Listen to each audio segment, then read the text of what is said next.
Hello दोस्तों, welcome to my channel PR knowledge centre. स्वागत है आप सभी लोग का हमारे चैनल पे। तो जैसा कि हम विजन आईएएस का कर रहे थे मैगजीन्स, तो देखिए यूपीएससी या बीपीसीएस या किसी भी स्टेट लेवल के किसी भी एग्जाम की प्रिपरेशन कर रहे हैं, तो वहाँ के लिए बहुत यूजफुल होता है ये करंट अफेयर। ये वन लाइनर नहीं बल्कि कॉम्प्रिहेंसिव का वन लाइनर के साथ कॉम्प्रिहेंसिव पूरा का पूरा कवर करता है, तो इसलिए बहुत इंपॉर्टेंट हो जाता है। हमने इसमें सारे सब्जेक्ट कर लिए हैं लगभग। तो आज हमको करना है इकोनॉमी, पॉलिटी हमने कर लिया था। तो इकोनॉमी करना है 1 मिनट। और इकोनॉमी में देखिए क्या है, कृषि क्षेत्र की नई योजना है, डिजिटल कृषि मिशन है, भारत के पशुपालन क्षेत्र है, भारत में बागवानी क्षेत्र का नेशनल पेस्ट सर्विलांस सिस्टम है, प्रधानमंत्री मुद्रा योजना है, क्रिएटिव इकोनॉमी है और मॉडल कौशल ऋण योजना है। और क्या है, पारगमन उन्मुख विकास है, दीर्घकालिक पूंजीगत लाभ है। इसमें स्टैटिक करंट अफेयर का स्ट्रेटेजिक सब कुछ कवर बहुत अच्छे से करता है, जिसके लिए मेंस के लिए भी आपके काफी यूजफुल होता है ये, और साथ ही साथ प्रीलिम्स के लिए। संयुक्त राज्य वैश्विक कर संधि है, कर शुल्क प्रणाली, तो ये सारी चीजें जो होती हैं सारे टॉपिक्स हैं इकोनॉमी के, जो कि न्यूज में थे इस महीने के। तो चलिए हम इसको कवर करते हैं one by one. 1 minute, international relation कहाँ से आ गया, जस्ट 1 मिनट।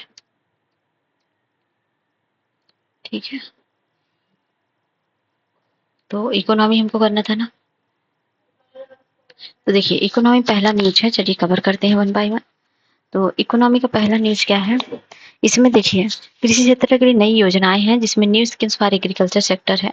केंद्रीय मंत्रिमंडल ने किसानों के जीवन और आजीविका में सुधार के लिए 7 प्रमुख योजनाओं को मंजूरी दी है। इन योजनाओं हेतु 14,235 करोड़ रुपए का बजट तैयार किया गया है। 7 नई योजनाएं कौन सी हैं, डिजिटल कृषि मिशन है, खाद्य एवं पोषण सुरक्षा के लिए फसल विज्ञान है, कृषि संबंधी शिक्षा प्रबंधन एवं सामाजिक विज्ञान को मजबूत बनाना है, और पशुधन एवं संधारणी स्वास्थ्य एवं उत्पादन है, और बागवानी एवं संधारणी विकास है, कृषि विज्ञान केंद्र को मजबूत बनाना है, और प्राकृतिक संसाधनों का प्रबंधन है। तो किसानों के जीवन और आजीविका की वर्तमान स्थिति के बारे में जाने तो आर्थिक सर्वेक्षण 2022-23 में कहा गया है कि 65% आबादी जो है ग्रामीण क्षेत्रों में रहती है, जबकि 47 आबादी कहाँ पर रहती है, आजीविका के लिए कृषि पर डिपेंडेंट है।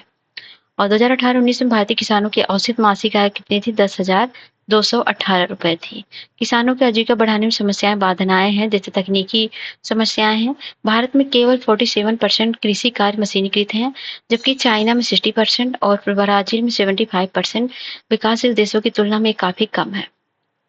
अनुसंधान विकास से जुड़ी समस्याएं क्या हैं, देश में कृषि से जुड़े संसाधनों की कमी कई तरह के कानूनों और बौद्धिक संपदा अधिकारों में अस्पष्टता के कारण बाधित है, और जीडीपी में केवल 0.4% अनुसंधान और विकास कार्य पर खर्च करता है। यह अनुपात चीन और ब्राजील, इजराइल जैसे देशों की तुलना में बहुत ही कम है। कृषि ऋण की बात करें, संस्थागत ऋण यानी बैंकों से मिलने वाले ऋण किसानों के कई मुश्किलों का सामना करना पड़ता है। इस मामले में काश्तकार किसान सबसे ज्यादा प्रभावित है। और प्राकृतिक संसाधनों के प्रबंधन से जुड़ी समस्याएं, जैसे मृदा में ऑर्गेनिक पदार्थों की कमी, उर्वरकों का अत्यधिक उपयोग, पानी की कमी, वर्षा पर निर्भरता आदि ये सब चीजें हैं।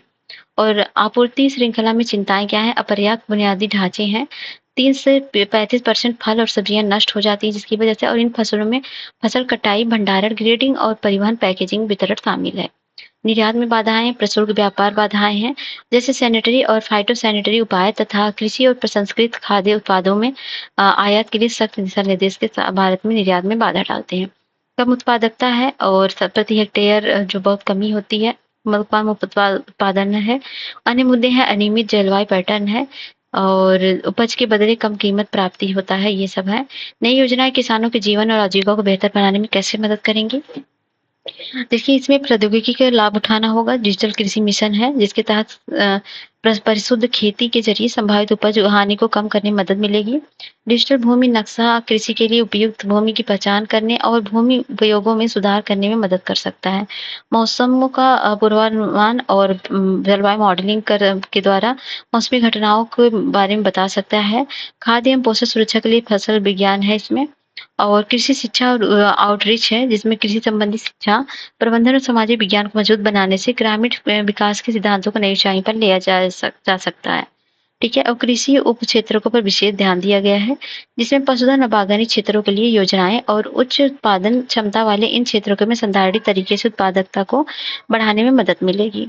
जैसे पशुधन संधारणी, स्वास्थ्य एवं उत्पादन योजना, डेयरी उत्पादन और प्रौद्योगिकी विकास और पशु अनुवांशिक संसाधन प्रबंधन आदि पर केंद्रित है। इस संबंध में किए जाने सकने वाले संरचनात्मक उपाय अशोक दलबई समिति की सिफारिशों में क्या है? बड़े खेत मालिकों को सक्षम बनाना ताकि वे किसान खेती के लिए प्रबंधक बन सकें। पेशेवर सेवा प्रदाताओं के लिए है और कृषि कार्यों को फिर से परिभाषित किया गया है। अद्वितीय कृषि को अपनाना, जैसे कि यह मुख्य उपज के अलावा कृषि के उत्पन्न प्राकृतिक संसाधनों का उपयोग करके मूल्य संवर्धन गतिविधियों को बढ़ावा देना। खेत में पैदा होने वाले प्राथमिक उत्पादों के अलावा अन्य प्राकृतिक संसाधनों के उपयोग और उसके अधिक मूल्यवान उत्पाद बनाने की प्रक्रिया को द्वितीय कृषि कहते हैं। फोर्क टू फार्म अप्रोच को अपनाना, जिसमें कृषि लॉजिस्टिक्स मतलब भंडारण, परिवहन, कृषि प्रसंस्करण, मार्केटिंग व्यवस्था में सुधार किया जा सकता है।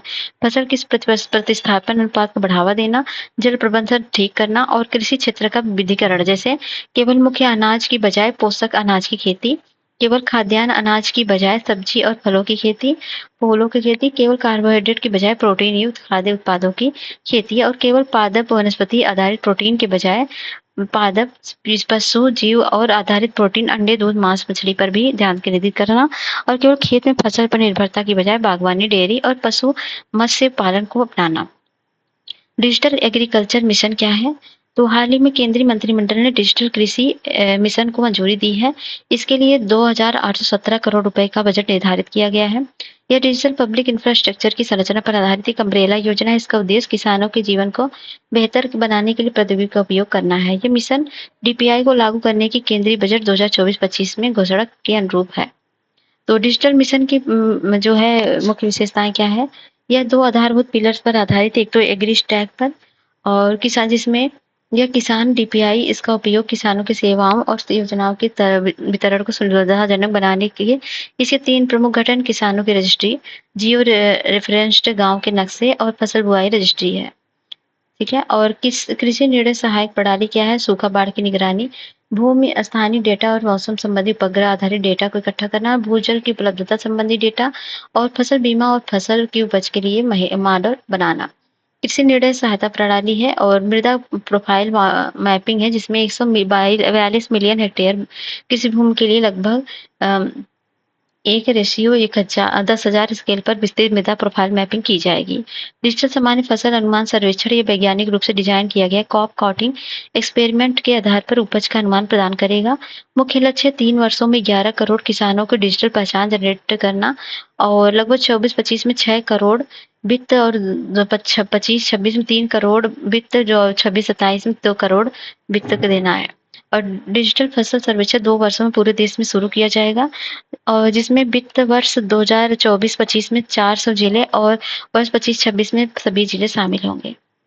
और डिजिटल कृषि के बारे में जाने तो किसानों द्वारा कृषि कार्य में आधुनिक तकनीक के उपयोग को डिजिटल कृषि कहा जाता है।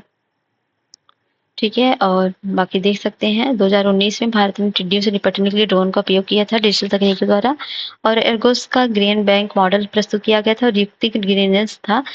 ठीक है। और डिजिटल कृषि मिशन का महत्व क्या है? किसानों को उपलब्ध डेटा और विश्लेषण के आधार पर निर्णय देने में सहायता प्रदान करेगा, जैसे फसल और क्षेत्र उपज के बारे में सटीक डेटा देगा और यह फसल नुकसान को कम करेगा और किसानों की आय में वृद्धि करेगा। और इस मिशन से लगभग 2.5 लाख प्रशिक्षित स्थानीय युवाओं और कृषि साखियों को रोजगार के अवसर प्राप्त होंगे। इस प्रकार डिजिटल कृषि मिशन से कृषि प्रत्यक्ष और प्रत्यक्ष रोजगार पैदा होने की उम्मीद है। ठीक है। बाकी सारी चीजें हैं। प्रभावी तरीके क्या हो सकते हैं? कृषि भूमि का विखंडन, शुरुआत में अधिक लागत और पर्याप्त शोध का अभाव है और पर्याप्त अवसंरचना की कमी और सभी तक इंटरनेट की पहुंच का अभाव है। डिजिटल साक्षरता का अभाव भी है, भाषा संबंधी बाधाएं भी हैं।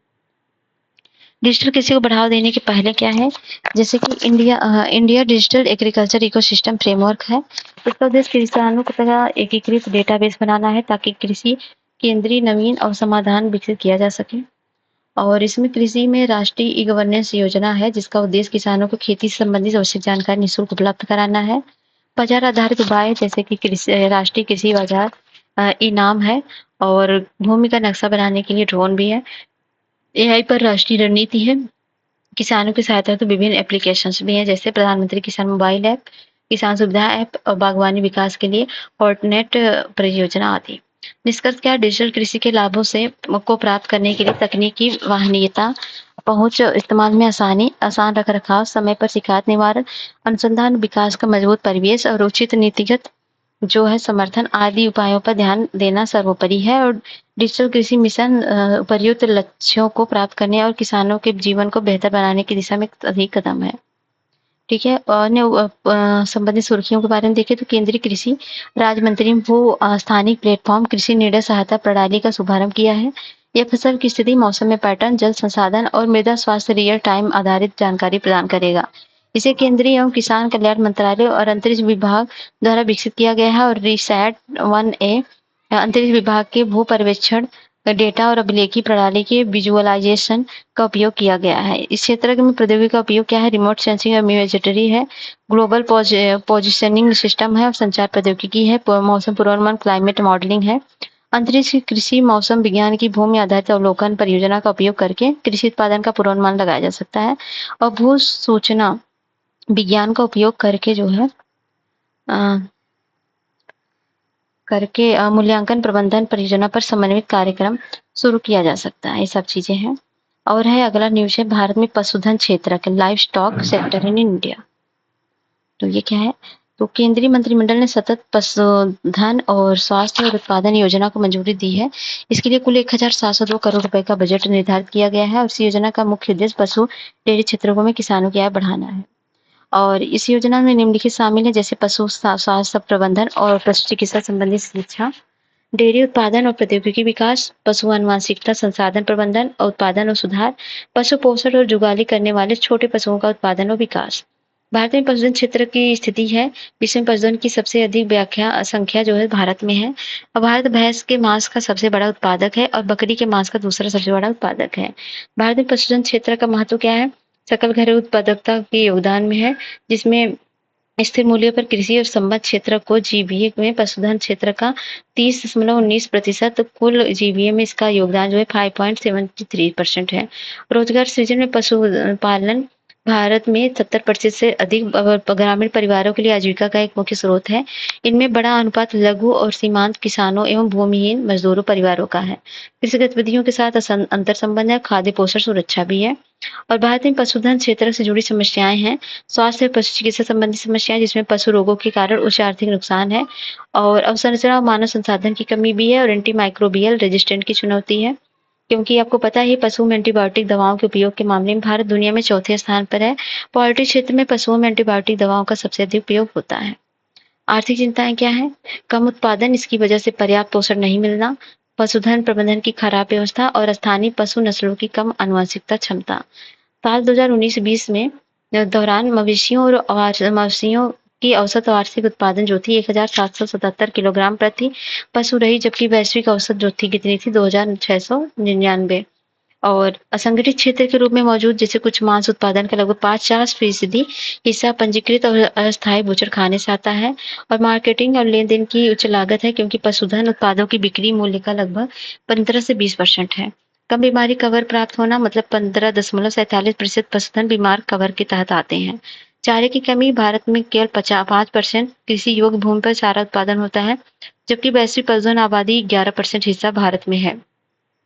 सेवाओं विस्तार पर अधिक ध्यान नहीं देना, क्योंकि पशुधन क्षेत्र के लिए अलग से विस्तार कार्यक्रम नहीं है। ग्रीन हाउस गैस उत्सर्जन, भारत में पशुधन से होने वाली एंटरिक जुगाली करने वाले पशुओं में मीथेन उत्सर्जन और वैश्विक एंटरिक मीथेन उत्सर्जन में 15.1% का योगदान देता है। देखिए भारत में पशुधन के क्षेत्र में पहले प्रमुख क्या है? राष्ट्रीय गोकुल मिशन है, राष्ट्रीय पशुधन मिशन है, किसान क्रेडिट कार्ड योजना है और डेयरी विकास कार्यक्रम है। पशुधन स्वास्थ्य और रोग नियंत्रण कार्यक्रम भी है। खुरपका, मुंहपका रोग और ब्रुसलोसिस रोगों से निपटान के लिए राष्ट्रीय पशु रोग निवारण कार्यक्रम शुरू किया गया है और रोग निगरानी नैदानिक सेवाओं को मजबूत करने के लिए पशुधन स्वास्थ्य और रोग नियंत्रण योजना भी चलाई जा रही है। आगे के में क्या है? राष्ट्रीय पशु रोग रिपोर्टिंग प्रणाली को मजबूत करने की आवश्यकता है। इसमें पशु रोग प्रकोप की रियल टाइम रिपोर्टिंग के लिए अवसंरचनाओं का विकास और डिजिटलीकरण शामिल है। दूर दराज के क्षेत्रों में मोबाइल पशु चिकित्सा सेवाएं शुरू की जानी चाहिए और इससे किसानों के घर तक पशु प्राथमिक चिकित्सा, कृत्रिम पशु गर्भाधान और डिवार्मिंग और टीकाकरण जैसी सेवाएं प्रदान की जा सकेंगी। और फसलों की खेती, पशुपालन और अन्य कृषि गतिविधियों को एकीकृत करने के लिए पशुधन आधारित एकीकृत कृषि प्रणाली को बढ़ावा देना चाहिए और बाजारों तक आसान पहुंच सुनिश्चित करना चाहिए और पशुधन क्षेत्र में बीमा कवरेज बढ़ाना चाहिए ताकि पशुधन रखने वाले के ऊपर जोखिम को बीमा कंपनी स्थानांतरित किया जा सके। भौगोलिक क्षेत्रों के लिए विशिष्ट अलग-अलग नीतियाँ तैयार करने की ज़रूरत है। उदाहरण के लिए वर्षा सिंचित क्षेत्रों में नीति का मुख्य जोर पशुपालन या पशुधन आधारित एकीकृत कृषि प्रणाली पर होना चाहिए। हॉर्टिकल्चर सेक्टर इन इंडिया क्या है? केंद्रीय मंत्रिमंडल ने संधारणी बागवानी विकास के लिए एक योजना को मंजूरी दी है। इसके लिए 1129.3 करोड़ रुपए का बजट निर्धारित किया गया है। अन्य संबंधित तथ्य क्या है? इस योजना का उद्देश्य है बागवानी क्षेत्र में किसानों की आय बढ़ाना। इस योजना में निम्नलिखित शामिल है जैसे उष्णकटिबंधीय, उपोष्णकटिबंधीय और समशीतोष्ण बागवानी फसलें हैं, जड़ कंद, bulbous और शुष्क फसलें हैं, सब्जी फूलों की खेती, मशरूम की फसलें हैं, रोपड़ फसाले और औषधीय सुगंधित पौधे हैं। हाल ही में सरकार ने बागवानी क्षेत्र को बढ़ावा देने के लिए एकीकृत बागवानी मिशन के तहत स्वच्छ पौधा कार्यक्रम को मंजूरी दी है जिसमें 1766 करोड़ रुपए आवंटित किए गए हैं। स्वच्छ पौधा कार्यक्रम के बारे में जाने तो संधारणी पर्यावरणीय अनुकूल कृषि पद्धति को बढ़ावा देने तथा अतिरिक्त रोपड़ सामग्री पर निर्भरता कम करने का मिशन है जिसे लाइफ वन हेल्थ पहल के तहत तालमेल बिठाते हुए भारत में बागवानी क्षेत्र को बढ़ावा देगा। इसमें किसान, नर्सरी, उपभोक्ता, निर्यात शामिल है। किसान वायरस मुक्त उच्च गुणवत्ता वाले रोपड़ की सामग्री की उपलब्धता से फसल की पैदावार और आय में वृद्धि होगी। बेहतरीन तरीके से स्वच्छ रोपड़ सामग्री को बढ़ावा देने हेतु सुव्यवस्थित प्रमाणन प्रक्रियाएं और बुनियादी ढांचे समर्थन है और फलों के स्वाद, आकार और रंग, पोषण मूल्य को बढ़ावा देने वाले वायरस मुक्त उच्च गुणवत्ता वाली उपज की उपलब्धता है और इससे बाजार में संबंधित अवसरों में वृद्धि होगी और अंतर्राष्ट्रीय फल व्यापार में भारत की हिस्सेदारी में बढ़ोतरी होगी। कार्यान्वयन एजेंसी और भारतीय कृषि अनुसंधान परिषद के सहयोग से राष्ट्रीय बागवानी बोर्ड स्थापित किया गया। 3 मुख्य घटक हैं। एडवांस्ड डायग्नोस्टिक चिकित्सा और ऊतक संवर्धन प्रयोगशालाओं से लैस 9 विश्व स्तरीय अत्याधुनिक स्वच्छ पौध केंद्र स्थापना, सर्टिफिकेशन फ्रेमवर्क जो 20 अधिनियम 1966 के तहत विनियमित फ्रेमवर्क द्वारा समर्थित होगा और संरचना विकास के लिए बड़े पैमाने पर नर्सरियों की स्थापना के लिए सहायता। बागवानी क्षेत्र के बारे में जानें तो बागवानी क्षेत्र एक विशाल और विविध क्षेत्र है जिसमें फलों, सब्जियों, फूलों और सजावटी पौधों को खेती उत्पादन, प्रसंस्करण और मार्केटिंग का काम होता है। बागवानी के प्रकार हैं पोमोलॉजी, ओलेरीकल्चर जिसमें सब्जियों की खेती है और पोमोलॉजी में फलों की खेती, फ्लोरिकल्चर फूलों और सजावटी पौधों की है, अर्बोरेटरीकल्चर में पेड़ों और झाड़ियों को उगाना है। भारत के बागवानी क्षेत्र की स्थिति देखेंगे उत्पादन भारत में बागवानी एक प्रमुख कृषि गतिविधि है जिसमें देश की कृषि का लगभग 13.1% बागवानी की जाती है। 2022-23 में इसका उत्पादन 355.48 मिलियन टन था। भारत के कुल बागवानी उत्पादों में फलों और सब्जियों का योगदान कितना है? 90% और कृषि में बागवानी क्षेत्र का योगदान है 33%। और विश्व में स्थिति फलों और सब्जियों के उत्पादन में भारत चीन के बाद दूसरा सबसे बड़ा स्थान पर है। कृषि एवं खाद्य संगठन 2022 की रिपोर्ट के अनुसार भारत सब्जियों में प्याज, अदरक, भिंडी का सबसे बड़ा उत्पादक है जबकि आलू, फूलगोभी, बैंगन, कैबेज के उत्पादन के मामले में दूसरे स्थान पर है। फलों के मामले में भारत केले, आम और पपीते के उत्पादन में पहले स्थान पर है। निर्यात भारत सब्जियों के निर्यात के मामले में 14वें और फलों के निर्यात में 23वें स्थान पर है। भारत के लिए बागवानी क्षेत्र का महत्व क्या है? सनराइज क्षेत्र है जिसमें निम्नलिखित संभावना किसानों की आय दोगुनी करना, रोजगार सृजन, विदेशी मुद्रा आय में वृद्धि, ग्रामीण विकास को आगे बढ़ाना है। खाद्य एवं पोषण सुरक्षा है। फल और सब्जियां भारतीयों के लिए आहार में विटामिन, खनिज आदि के प्रमुख स्रोत हैं। भारत में संभावना क्या? अनुकूल कृषि जलवायु परिस्थिति, प्रचुर संबल, अपेक्षाकृत कम उत्पादन लागत और खाद्यान्न की तुलना में उच्च उत्पादकता, 2.23 टन हेक्टेयर के मुकाबले 12.49 टन हेक्टेयर। बागवानी क्षेत्र के लिए शुरू की गई पहले क्या है? एकीकृत बागवानी विकास मिशन जिसमें 2014 है और राष्ट्रीय बागवानी मिशन 5-6 है और पूर्वोत्तर और हिमालयी राज्यों के लिए बागवानी मिशन है जिसमें केंद्रीय कृषि मंत्रालय ने 100 निर्यातोन्मुख बागवानी क्लस्टर के लिए 1800 करोड़ रुपए आवंटित करने की घोषणा की है। जियो इन्फॉर्मेटिक्स का उपयोग करके बागवानी आकलन और प्रबंधन पर संबंधित कार्यक्रम अर्थात चमन कार्यक्रम स्टार्ट किया गया। पूंजी निवेश सब्सिडी योजना है। व्यवसायिक खेती है जिसमें दौरान 44 विभिन्न फसलों की 347 नई किस्मों या बेहतर किस्में तैयार की गई। इनमें बागवानी फसलों की जो है 99% किस्मों की व्यवसायिक खेती के लिए अधिसूचित किया गया है। बागवानी क्षेत्र से संबंधित चुनौतियां क्या है? निर्यात में कम हिस्सेदारी है और जिसमें भारत की हिस्सेदारी केवल 1% है और कमजोर अवसंरचना है और इसमें जो है खेती योग्य भू जोत का लघु आकार है। अन्य चुनौती में कृषि बीमा और कृषि मशीनीकरण का लाभ सभी को नहीं मिलता है और लघु और सीमांत किसानों के पास आमतौर पर कम जमीन होती है और वे आय वाले होते हैं, कम आय वाले होते हैं। इन कारणों से बैंकिंग संस्थागत उन्हें ऋण देने में संकोच करते हैं। जलवायु परिवर्तन की वजह से चरम मौसम की घटनाओं का बढ़ना और मौसम के पैटर्न में परिवर्तन आना होता है। आगे की राह है अंतर्राष्ट्रीय मानकों के वैश्विक स्तर की अच्छी कृषि पद्धतियों के अनुसार सभी अनिवार्य आवश्यकताओं को पूरा करने के लिए किसान प्रसंस्करणकर्ता और निर्यात के स्तर पर क्षमता निर्माण पहले शुरू की जानी है और कोल्ड स्टोरेज क्षमता का विस्तार करके आपूर्ति श्रृंखला संबंधी दक्षता में सुधार करना चाहिए।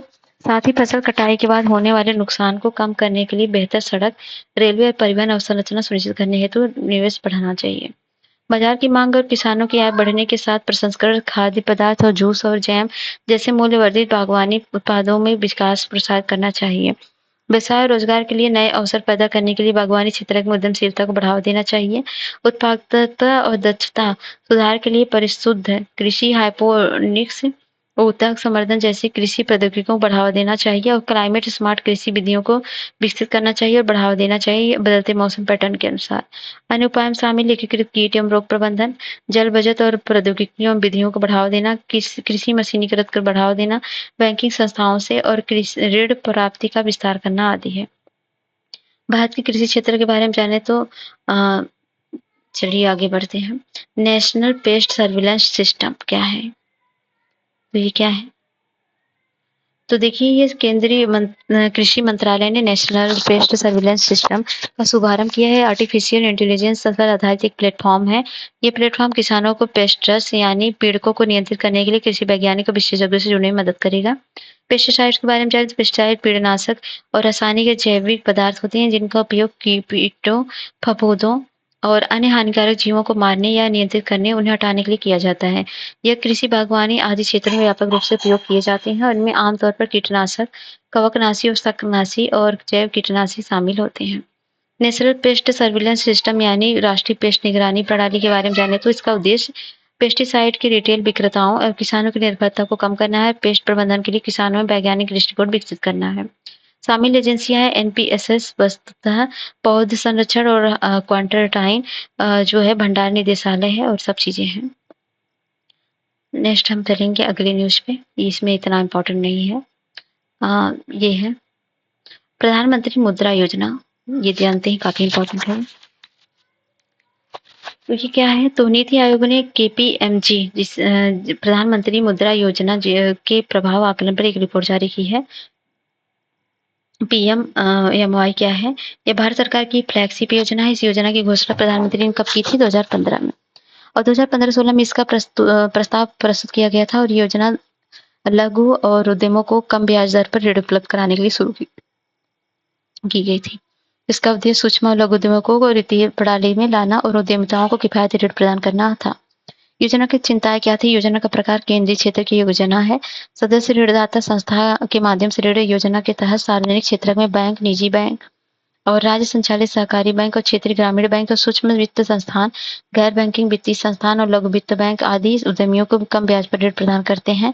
Micro unit development and refining agency limited, जिसे मुद्रा सदस्य ऋणदाताओं संस्थाओं में पुनर्वित्त करने के लिए जिम्मेदार है। Micro unit development and refining agency limited जो है मुद्रा स्वयं उद्यमिता व्यक्तियों को प्रत्यक्ष रूप से ऋण नहीं देता है। योजना के तहत वित्त पोषण, सावधि के ऋण और कार्यशील पूंजी दोनों घटकों को पूरा करने के ऋण प्रदान किए जाते हैं। ऋण हेतु पात्र व्यक्ति कौन है? और देखेंगे तो इसमें पात्र लाभार्थी गैर कारपोरेट लघु व्यवसाय सेगमेंट के तहत आते हैं और इनमें शामिल सामान्य व्यक्ति, व्यक्ति स्वामित्व वाले व्यवसाय और साझेदारी फर्म, प्राइवेट लिमिटेड कंपनी और पब्लिक कंपनी, कोई अन्य कानूनी व्यवसायिक इकाइयां आदि हैं। ऋण गारंटी योजना के तहत पात्र सूक्ष्म इकाइयों को क्रेडिट गारंटी फंड द्वारा माइक्रो यूनिट्स के माध्यम से ऋण गारंटी प्रदान की जाती है। ठीक है। अन्य लाभ क्या है? योजना में ऋण के बदले प्रोसेसिंग का भुगतान करने या कोलेटरल रखने का कोई आवश्यकता नहीं होती है। इसके अलावा पीएमएमवाई उद्यमियों को कम ब्याज पर आसानी से ऋण उपलब्ध कराया जाता है और मुद्रा कार्ड, यह कार्ड ऋण देने वाले को कार्यशील पूंजी के लिए प्रदान किया जाता है। एक डेबिट कार्ड है जिसका उपयोग ऋण कार्यशील पूंजी हिस्से में किया जाता है। प्रधानमंत्री मुद्रा योजना के तहत प्रदान किए जाने वाले ऋण के प्रकार हैं शिशु, जिसमें 50,000 रुपए तक का ऋण है, ये काफी इंपॉर्टेंट है। किशोर में आते हैं 50,000 से लेके 5 लाख रुपए तक का। और तरुण में आते हैं 5 लाख से लेके 20 लाख रुपए तक का। पहले ये 2024 तक 10 लाख था, लेकिन इसको इस साल 2024 के बजट में 10 लाख बढ़ा दिया गया। ठीक है, और ये है रिपोर्ट में प्रमुख उपलब्धियों पर एक नजर डालें तो सूक्ष्म एवं लघु उद्यमिताओं को ऋण सहायता देना है। इसमें 35 करोड़ लघु सूक्ष्म उद्यमिताओं को ऋण प्रदान किए गए हैं और लगभग 18.39 लाख करोड़ रुपए की ऋण सहायता प्रदान की गई है। इस योजना के तहत पिछले कुछ वर्षों में सभी बैंकों द्वारा दिए गए ऋणों की औसत धीरे धीरे बढ़ी है। वित्तीय समावेशन क्या है? इसके तहत ऋणों का बड़ा हिस्सा महिला उद्यमियों को दिया गया है, जो कि कुछ ऋण खाताओं का संख्या का 71.4% है। और नए उद्यमिताओं के लिए स्वीकृति राशि कितनी 61,650 करोड़ रुपए से बढ़ाकर 72,685 करोड़ कर दी गई है। लघु व्यवसायों को प्रोत्साहन जो है 2021 में 80% ऋण शिशु श्रेणी का था। अंतर्गत इसके 18.70% ऋण किशोर श्रेणी के तहत दिए गए थे। और 2022 में मुद्रा ऋण प्राप्त करने वाली अनुसूचित जातियों के लिए 83.92% ऋण खाते अनुसूचित जनजाति और 83.53% खाते अन्य पिछड़ा वर्ग के लिए जो है 78.68 खाते शिशु श्रेणी के लिए तहत थे। आकांक्षी जिलों का प्रदर्शन देखेंगे, इसके तहत जिलों में खातों की संख्या और धनराशि में लगभग 12% और 14.7% वार्षिक वृद्धि दर्ज की गई है। रिपोर्ट में रेखांकित चिंताएं क्या हैं? ऋण वितरण में क्षेत्रीय समानता है, बढ़ता एनपीए है और कार्य सार्वजनिक क्षेत्र के बैंकों में एनपीए सबसे अधिक है 22.4%। एनपीए मतलब कोई ऋण लेके चला जाए कई लाख रुपए ज्यादा से ज्यादा और 90 दिनों तक उसको बैंक को वापस ना करे तो एनपीए बन जाता है। योजना डिजाइन के जुड़ी समस्याएं क्या है देख सकते हैं। लंबी प्रक्रियाएं और अन्य चिंताएं, उच्च गारंटी शुल्क है, उच्च पुनर्निर्मित दर है, कोलेटरल फ्री लोन होने के कारण ऋण वापस नहीं मिलने का जोखिम इत्यादि है। संस्थागत तंत्र से जुड़ी समस्याएं हैं, सूचना एकत्र करने के लिए केंद्र के डेटाबेस का न होना, कमजोर वर्गों को पिछड़े क्षेत्रों में अधिक मुद्रा ऋण वितरण नहीं होना, गारंटी कवर या अन्य ऑपरेशन तकनीकी दिशा निर्देश संबंधी समस्याओं पर प्रश्नों के त्वरित समाधान के लिए डिजिटल प्लेटफॉर्म नहीं होना। अन्य चिंताएं क्या है? कार्यान्वयन संबंधी मुद्दे हैं, खराब निगरानी मूल्यांकन है, मुद्रा की ऋण उपलब्धता की सीमित करने के कारक है। देखिए, इसमें कार्यान्वयन संबंधी मुद्दे में कर्मचारियों स्टाफ की सीमित संख्या है और ऋणी को प्रायः बुनियादी दस्तावेज और प्रक्रियाओं एवं ऋण संबंधी ज्ञान का अभाव होता है। दूरस्थ क्षेत्रों के लिए खराब कनेक्टिविटी है और खराब निगरानी में क्या है? लक्ष्य निर्धारित के लिए उचित तंत्र का अभाव है, सूक्ष्म उद्यमियों का प्रदर्शन की निगरानी के लिए मानकीकृत प्रक्रिया है और पर्यवेक्षण के लिए पर्याप्त नियंत्रण तंत्र की आवश्यकता है। और ऋण की आवेदन प्रक्रिया अधिक समय लगाना और उच्च प्रोसेसिंग शुल्क लगाना, ये सब चीजें आती हैं। आगे की राह में योजना को लाभ के बारे में लोगों की सूचित करने मतलब अवेयरनेस फैलाना चाहिए और इंटरनेट का यूज करना चाहिए, डिजिटलीकरण थोड़ा हेल्प लेनी चाहिए, ये सब चीजें पारदर्शिता सुनिश्चित करनी चाहिए और वह चैटबॉट की वगैरह की व्यवस्था करनी चाहिए। सफलता कहानियां, बेस्ट प्रैक्टिस, ये सब छोड़िए। और क्रिएटिव है, क्रिएटिव इकोनॉमी क्या है इसमें देखेंगे। क्रिएटिव इकोनॉमी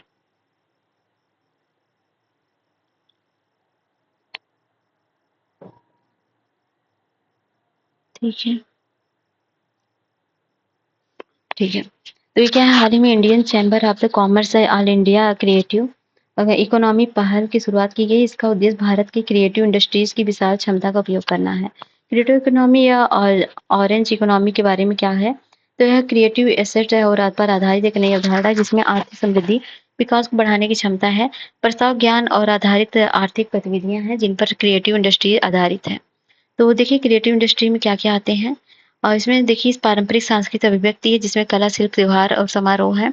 और प्रदर्शन कलाएं क्या है? लाइव संगीत, रंगमंच, नृत्य, ओपेरा, सर्कस, कठपुतली आदि है, विरासत में आ जाएंगे। ऑडियो विजुअल है, फिल्म, टेलीविजन, रेडियो, ट्यूब का आदि का है। और न्यू मीडिया है जिसमें सॉफ्टवेयर, वीडियो और डिजिटलीकरण, रचनात्मक कंटेंट होगा। रचनात्मक सेवाएं क्या है? वास्तुकला, विज्ञापन, रचनाएं, अनुसंधान, विकास, सामाजिक सांस्कृतिक मनोरंजन। डिजाइन क्या है? इंटीरियर, ग्राफिक, फैशन और आभूषण, खिलौने। और प्रकाशन और प्रिंटिंग मीडिया क्या है? पुस्तकें, प्रेस और अन्य प्रकाशन है। दृश्य कला में चित्रकला, मूर्तिकला, फोटोग्राफी और प्राचीन वस्तुएं हैं। सांस्कृतिक स्थल में पुरातात्विक स्थल है, संग्रहालय, पुस्तकालय, प्रदर्शनियां आदि हैं। ठीक है। क्रिएटिव इकोनॉमी की विशेषता क्या है? ज्ञान आधारित आर्थिक गतिविधियां होंगी इससे। और मौलिक विचार और कल्पना, इसमें बौद्धिक संपदा का सृजन, उपयोग शामिल है। बिना दोहराव वाली तकनीकी परिवर्धन वशीकरण के अनुकूल होगा और आर्थिक और सांस्कृतिक मूल्य श्रृंखला इसके तहत काफी मजबूत होगी। और क्रिएटिव इकोनॉमी के महत्व क्या है? आर्थिक पहलू है, लिंकेज, स्लिप ओवर प्रभाव उत्पन्न होगा। और संयुक्त राष्ट्र के अनुमान के अनुसार क्रिएटिव इकोनॉमी से संबंधित $2 ट्रिलियन से अधिक का वार्षिक राजस्व उत्पन्न करते हैं। साथ ही ये विश्व भर में रोजगार का लगभग 50 मिलियन अवसर प्रदान करेंगे। सामाजिक पहलू भी है क्योंकि इसके द्वारा 23% लोग 15 से 29 वर्ष के आयु वर्ग के या किसी भी अन्य क्षेत्र की तुलना में अधिक है। विश्व भर में क्रिएटिव व्यवसाय में 45% हिस्सेदारी महिलाओं की है। और कौशल विकास शिक्षा है, कूटनीतिक सॉफ्ट पावर है और संस्थागत विकास भी है। क्रिएटिव इकोनॉमी की विशेष बाधाएं क्या है? डिजिटलीकरण की चुनौती है, ग्रामीण शहरी विभाजन है, भारत की बौद्धिक संपदा व्यवस्था है और क्रिएटिव सेक्टर की अंतर्निहित समस्याएं हैं। अपेक्षित मान्यता नहीं मिलना और जागरूकता की कमी है। भारत में स्थानीय और संस्कृति के कला के संबंध में अपेक्षित पहचान नहीं मिलना है और जागरूकता की कमी अन्य समस्याएं हैं। पारंपरिक और करियर की प्राथमिकता है। और भारत में इंजीनियरिंग, मेडिकल जैसे पारस्परिक करियर फील्ड्स को चुनने के सामाजिक दबाव देखने को मिलते हैं। भारत समाज में क्रिएटिव से जुड़े व्यवसायों को जोखिम भरा और अस्थिर माना जाता है। क्रिएटिव इकोनॉमी को समर्थन देने हेतु पहले क्या है? प्रशासनिक जटिलताओं के निपटने के लिए राष्ट्रीय IRR नीति 2018 है। यूनेस्को क्रिएटिव सिटीज नेटवर्क का उद्देश्य डिजाइन, फिल्म, शिल्प, मीडिया, आर्ट, साहित्य, संगीत जैसे विभिन्न सांस्कृतिक क्षेत्रों में सहयोग को बढ़ावा देना है और लोक कला और संस्कृति के विभिन्न शैलियों का संरक्षण और सुरक्षा के लिए क्षेत्रीय सांस्कृतिक केंद्र है। राष्ट्रीय रचनाकार पुरस्कार भी है और संयुक्त राष्ट्र ने 2021 को संधारणीय विकास के लिए क्रिएटिव इकोनॉमी अंतर्राष्ट्रीय वर्ष घोषित किया था। आगे की राह में वैश्विक स्तर पर भारतीय संस्कृति पहचान को बढ़ावा मिल सकता है, वित्त तक पहुंच को बढ़ावा मिलेगा और बौद्धिक संपदा अधिकार फ्रेमवर्क में सुधार होगा। क्रिएटिव जिलो हब की स्थापना होगी और एकीकृत नीति की निर्माण किया जा सकता है और मानव पूंजी विकास में बढ़ावा दिया जा सकता है। आर्टिफिशियल इंटेलिजेंस गवर्नेंस पर नीतिगत फ्रेमवर्क तैयार किया जा सकता है। ठीक है। और नेक्स्ट है मॉडल कौशल ऋण योजना। ये क्या सुर्खियों की? हाल ही में सरकार ने संशोधित मॉडल कौशल ऋण योजना शुरू की है। योजनाओं के बारे में जाने तो इसमें क्या है? इसमें जो है 2015 में कौशल विकास के लिए क्रेडिट गारंटी फंड योजना शुरू की गई है। ठीक है, ये जान लीजिए बस। और नेक्स्ट है भारत पारगमन उन्मुख विकास, जिसमें ट्रांसिट ओरिएंटेड डेवलपमेंट है। इसमें केंद्रीय बजट 2024-25 में घोषणा की गई कि 30 लाख से अधिक आबादी वाले 14 बड़े शहरों के लिए पारगमन उन्मुख विकास योजना तैयार करेगी। साथ ही इसके लिए कार्यान्वयन वित्तीय रणनीति बनाई जाएगी। ट्रांजिट ओरिएंटेड यानी पारगमन उन्मुख विकास के बारे में अवधारणा क्या है? भूमि उपयोग और परिवहन योजना को एकीकृत किया जाता है और ये सब चीजें हैं इसमें। ट्रांजिट स्टेशनों के साथ टीट रोड क्या है तो देख सकते हैं। बाकी इतना इम्पोर्टेंट ये भी नहीं है। और ठीक है, LTCG इंडेक्सेंस लाभ क्या है ये देखेंगे। लोकसभा ने अचल संपत्तियों पर दीर्घकालिक पूंजीगत लाभ का प्रावधानों को संशोधन करने वाले वित्त विधेयक 2024 को मंजूरी दी है। बजट 2024-25 में अचल संपत्तियों की बिक्री पर LTCG की गणना में इंडेक्सेंस लाभ को समाप्त करने का प्रस्ताव किया गया। इसी में संशोधन किया गया है। इस संशोधन में इंडेक्सेंस लाभ को समाप्त करने का प्रस्ताव रखा गया है। हालांकि 23 जुलाई 2024 में पहले अर्जित संपत्ति को ग्रैंडफादर परिसंपत्ति का दर्जा दिया गया है। ठीक है। संशोधन अधिनियम के मुख्य प्रावधान क्या है? करदाताओं के लिए विकल्प। ये संशोधन करदाताओं को निम्नलिखित विकल्प प्रदान करते हैं। और पुरानी योजना व्यवस्था में 23 जुलाई 2024 से पहले अर्जित संपत्ति की बिक्री पर इंडेक्सेंस लाभ के 20% जो है LTCG टैक्स का भुगतान करना और नई योजना व्यवस्था में इंडेक्सन के बिना 12.5% LTCG टैक्स का भुगतान करना था। चीजें छूट में वृद्धि और सूचीबद्ध इक्विटी और इक्विटी ओरिएंटेड म्यूचुअल फंड और बिजनेस ट्रस्ट की यूनिट पर LTCG टैक्स के लिए छूट सीमा को 1 लाख रुपए से बढ़ाकर मतलब 1.25 लाख कर दिया गया है। इस प्रकार लॉन्ग टर्म के लिए इन परिसंपत्ति पर लागू कर जो है 10% से बढ़ाकर 12.5% कर दी गई। ठीक है। और अगला है मुद्रास्फीति समायोजित, ये सब ठीक है। और नेक्स्ट है न्यूज इन शॉर्ट में देखेंगे क्या क्या न्यूज है। तो इसमें क्या क्या न्यूज है?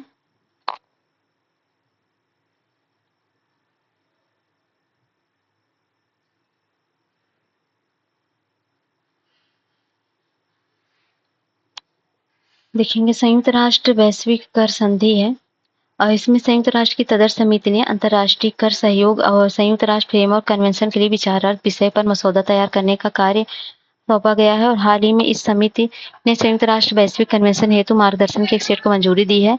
इस फ्रेमवर्क का उद्देश्य वैध, निष्पक्ष और स्थिर, समावेशी और प्रभावी अंतर्राष्ट्रीय प्रणाली के लिए संयुक्त राष्ट्र वैश्विक संधि पर हस्ताक्षर करना है। भारत सहित अधिकतर विकासशील देशों ने संधि के विचारार्थ जो है विषय के पक्ष में मतदान किया है और इसके विपरीत Australia, Israel, Japan, United kingdom, संयुक्त राज्य अमेरिका जैसे औद्योगिक देशों ने इसके खिलाफ मतदान किया है। संयुक्त राष्ट्र वैश्विक कन्वेंशन के उद्देश्य क्या है? अंतर्राष्ट्रीय कर सहयोग मजबूत करना, बहुराष्ट्रीय कंपनियों के डिजिटल व्यवसाय और उनके वैश्विक व्यवसाय पर कर लगाने संबंधी मौजूदा चुनौतियों का समाधान करना, संताड़ी विकास के लिए घरेलू संसाधन जुटाना और केंद्रीय नीति उपयोग करना, विकास के लिए वित्त पोषण पर अदिस अबाबा एक्शन एजेंडा और सतत विकास लक्ष्यों के लिए 2030 एजेंडा कार्यान्वयन में तेजी लाना।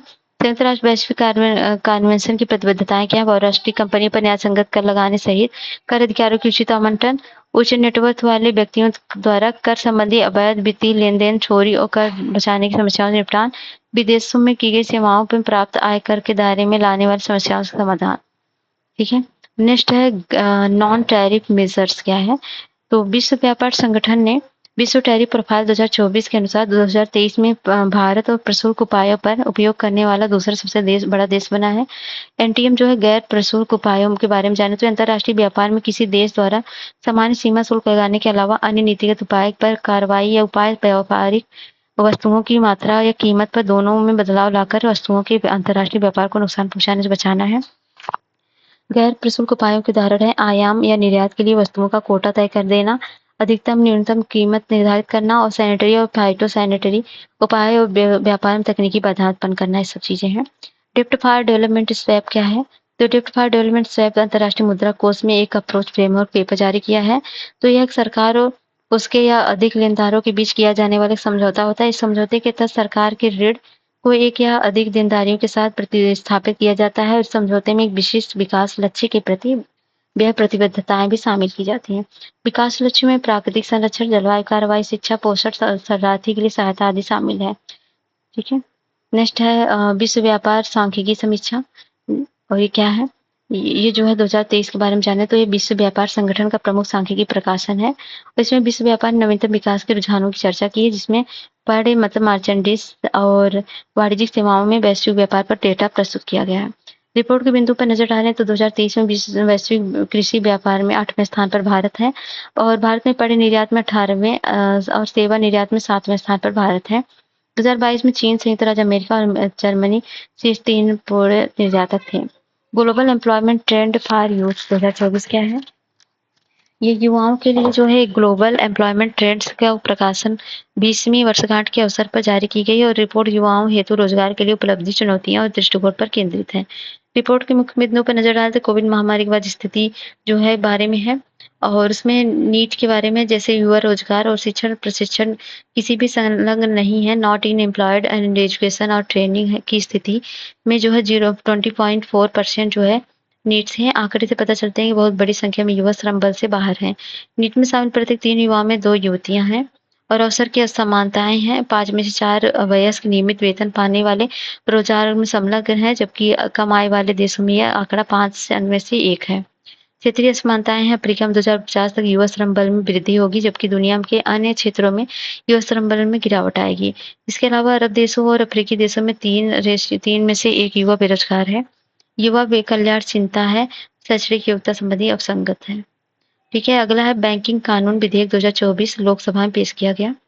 तो ये संशोधन विधेयक इसलिए लाया गया क्योंकि देश का बैंकिंग क्षेत्र पिछले कई वर्षों के दौरान कई चरणों में विकसित हुआ है और इस कारण समय के साथ बैंक गवर्नेंस सुधार करना आवश्यक हो गया है।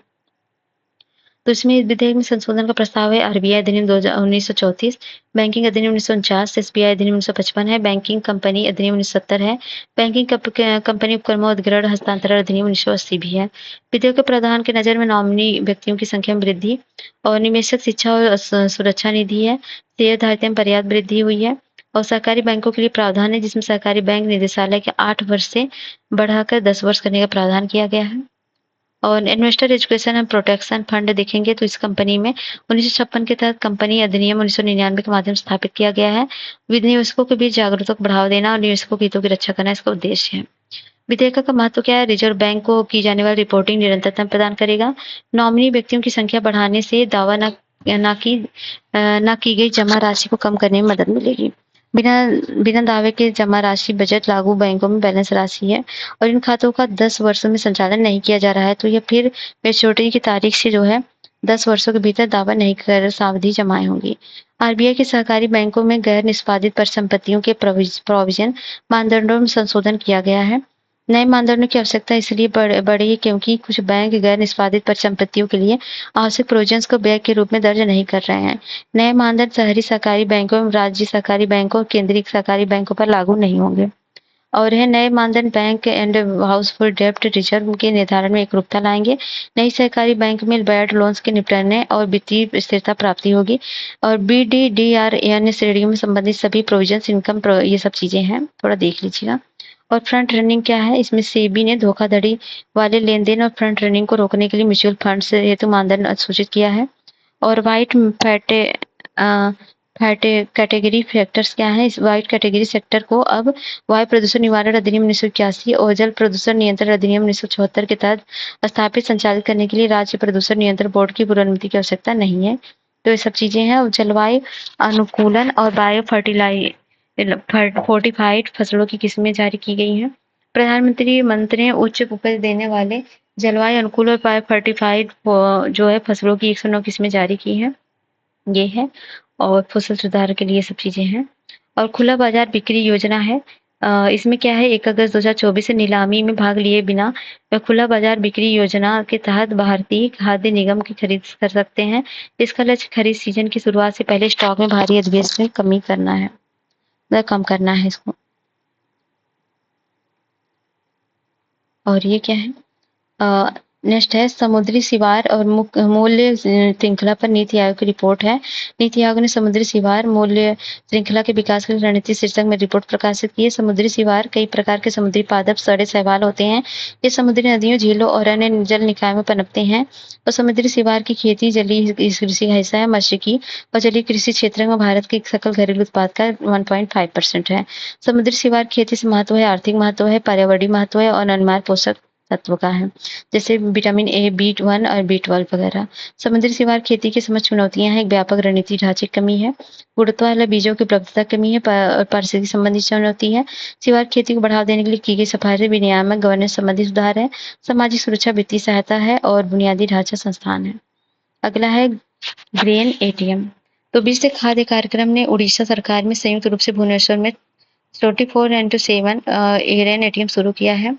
तो इतना ही जानिए। और अगला है जन पोषण केंद्र। जन पोषण केंद्र क्या है, तो ये हाल ही में केंद्रीय उपभोक्ताओं मामले में खाद्य और सार्वजनिक वितरण के लिए 60 उचित मूल्य की दुकानों को जन पोषण केंद्रों में परिवर्तित करने हेतु पायलट परियोजना का शुभारंभ हुआ है। और जन पोषण केंद्रों में 50% उत्पादों पोषण श्रेणी में रखने होंगे, जबकि 50% घरेलू वस्तुओं श्रेणी के आरक्षित होंगे। इस पायलट परियोजना में गुजरात, राजस्थान, तेलंगाना, उत्तर प्रदेश राज्यों में लागू की जाएगी। भारतीय वायुसेना विधेयक 2024 में लोकसभा में प्रस्तुत किया गया है। क्या है, तो 90 साल पुराने वायु जो है वायुयान अधिनियम 1934 की जगह लेगा। और 1934 का अधिनियम वायुयान के विनिर्माण, कब्जे और उपयोग, संचालित बिक्री और आयात निर्यात नियंत्रण के लिए अधिक अच्छे संबंध करने के में केंद्रित है। भारतीय वायुयान विधेयक 2024 में है। 1934 का अधिनियम में विद्यमान अस्पष्टताओं को दूर करना और व्यवसाय और निर्माण को सुगम बनाना है। इसका महत्व अंतर्राष्ट्रीय नागरिक विमानन में संबंधित कन्वेंशन को लागू करने के लिए नियम बनाने हेतु केंद्र को सशक्त बनाया जाएगा। और अंतर्राष्ट्रीय दूरसंचार कन्वेंशन 1932, शिकागो कन्वेंशन 1944 आदि में मजबूती होगी। और नागर विमानन महानिदेशालय के नागर विमानन सुरक्षा ब्यूरो और विमान दुर्घटना जांच ब्यूरो अधिक शक्तिशाली मतलब प्रदान किए जाएंगे।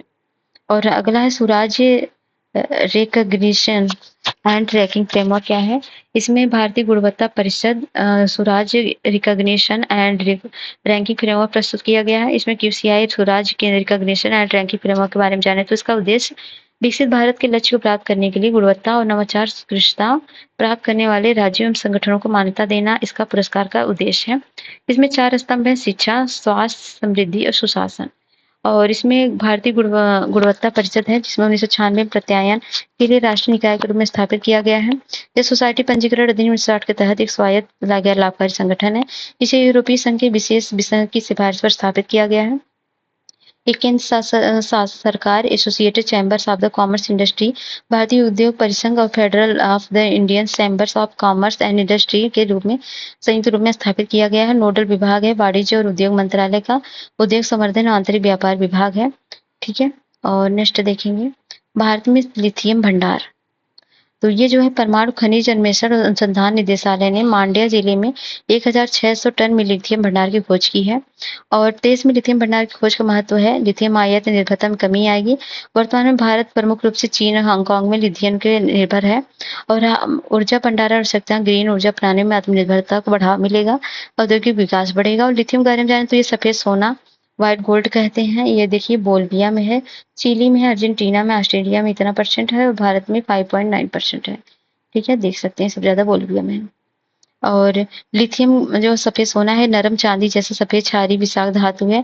सभी धातु में इसका घनत्व सबसे कम है। खान और खनिज विकास अधिनियम ने 2023 के तहत इसे महत्वपूर्ण एक क्रिटिकल एंड संभावित खनिज सूची में शामिल किया गया। लिथियम का उपयोग बैटरी बनाने में, मिश्र धातु बनाने में, औद्योगिक उपयोग में होता है। और लिथियम संसाधन की प्राप्ति के लिए उठाया गया कदम है खनिज विदेश इंडिया लिमिटेड, जिसमें विदेश सामरिक खाद्यान्नों की खोज करता है। और ऑस्ट्रेलिया भारत महत्वपूर्ण खनिज निवेश भागीदारी शुरू की गई, जिसमें भारतीय भूवैज्ञानिक सर्वेक्षण भारत में लिथियम भंडार की खोज कर रहा है। भारत का खान मंत्रालय संयुक्त राज्य अमेरिका के नेतृत्व वाली खनिज सुरक्षा भागीदारी में शामिल है। टाइटेनियम क्या है? यह केंद्र सरकार खान और खनिज विकास अधिनियम 1957 के तहत टाइटेनियम एक महत्वपूर्ण सामरिक खनिज है। और ये टाइटेनियम के बारे में जाने तो टाइटेनियम एक दुर्लभ धातु है, इसका परमाणु क्रमांक 73 है। और ये धूसर रंग की भारी और कठोर और संक्षारण प्रतिरोधी धातु है। तो ठीक है, ये खत्म हो गया आज के लिए, इतना ही। और पूरा खत्म हो गया और ब्लैक भी हो गया। तो ठीक है, मिलते हैं नेक्स्ट वीडियो में। का पूरा इकोनॉमी खत्म हो चुका है, तो घबराइए मत कि नहीं खत्म हुआ है। तो मिलते हैं नेक्स्ट वीडियो में, तब तक के लिए जय हिंद, जय भारत। और चैनल को लाइक शेयर सब्सक्राइब जरूर करिएगा।